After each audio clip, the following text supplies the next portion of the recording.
cas de Guy Turcotte a fait jaser beaucoup, a fait aussi soulever toutes sortes de questions sur notre justice criminelle, notre système de justice.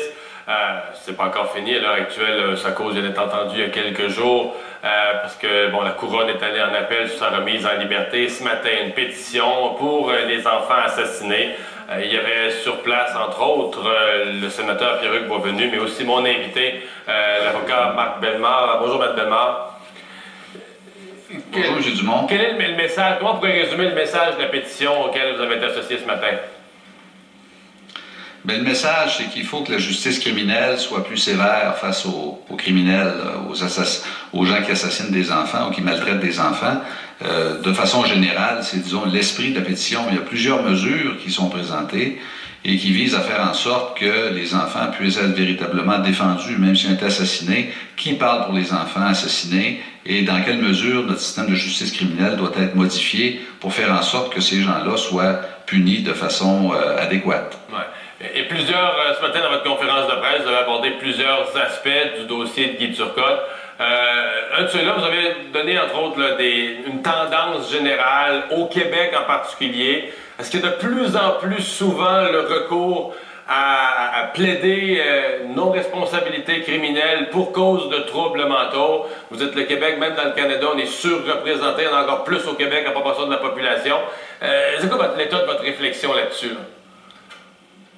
Ben, moi, je trouve que c'est beaucoup trop facile et une des choses qu'on pourrait changer, par exemple, c'est, regardez, l'article 16 du Code criminel qui prévoit la non-responsabilité criminelle, prévoit que la couronne doit faire preuve, présenter une preuve hors de tout doute, mais l'accusé, lui, n'a qu'à présenter une preuve selon la balance des probabilités, donc 50% plus 1, comme quoi il n'était pas lucide au moment où il a commis son crime. Pourquoi ce ne sera pas hors de tout doute également pour lui? Pourquoi il suffit de présenter une preuve probable de maladie mentale pour bénéficier de la non-responsabilité criminelle? C'est un des exemples que je donne. Il y en a beaucoup d'autres, mais c'est certain qu'on assiste au Québec à une prolifération de cas de non-responsabilité criminelle et je ne sais pas, est-ce que c'est parce que tous les meurtriers sont nécessairement non sains d'esprit au moment où ils commettent leur meurtre? Peut-être, mais en quelque part, je pense qu'on assiste à un certain dérapage de ce côté-là et c'est certainement un des aspects qui fait en sorte qu'actuellement, il y a beaucoup de Québécois qui questionnent notre justice criminelle et qui trouvent que c'est trop facile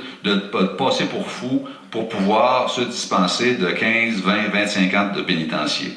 Et je pense qu'ils ont raison dans un certain sens. Il y a un problème de ce côté-là et je pense qu'à Ottawa, on a un gouvernement qui, heureusement, depuis 2006, s'intéresse à la justice criminelle comme jamais et a une propension favorable aux victimes. Et dans ce sens-là, c'est certain que l'intérêt manifesté par les 37 000 signataires de cette pétition-là va avoir un effet parce que le gouvernement à Ottawa est soucieux de faire en sorte que le système de justice criminelle soit véritablement calqué sur les valeurs morales des Canadiens, pas juste sur un système technique qui fait en sorte qu'on peut s'en sortir trop facilement, mais que les valeurs des Canadiens qui veulent une justice plus sévère et qui veulent qu'un criminel soit traité comme un criminel doivent être reflétées dans notre code criminel aussi. Donc, ce matin, à votre conférence de presse, il y avait un représentant du gouvernement fédéral, le sénateur Pierre-Hugues Boisvenu.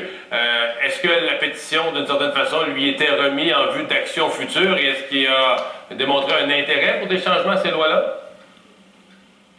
Tout à fait. Mais il a fait le bilan de ce qui a été fait par le gouvernement fédéral depuis 2006, qui est un bilan quand même important. On a resserré les critères au niveau de la justice criminelle. On a imposé des peines minimales pour les prédateurs d'enfants.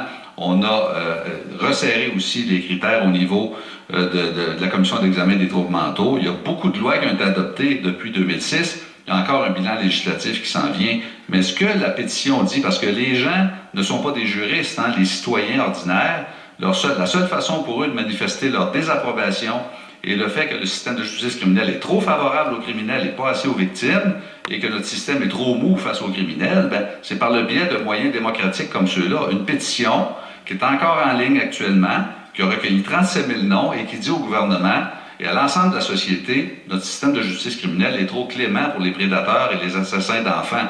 Et moi, je pense que c'est tout à fait correct parce que le système de justice n'appartient pas aux juges ou aux avocats. Le système de justice appartient aux citoyens canadiens et qu'ils se manifestent et qu'ils manifestent leur intérêt face à ce système-là à travers une pétition. Je trouve ça tout à fait sain et j'espère que leurs doléances seront entendues au niveau fédéral, mais j'ai confiance. M. Bellemare, merci beaucoup d'avoir été parmi nous. Au revoir. En vous rappelant que dans le cas Merci. précis de Guy Turcotte, on vous rappelle, c'est pris en délibéré à l'heure actuelle par la Cour d'appel, cette possibilité donc d'en appeler de sa remise en liberté qui avait été décidée le mois dernier.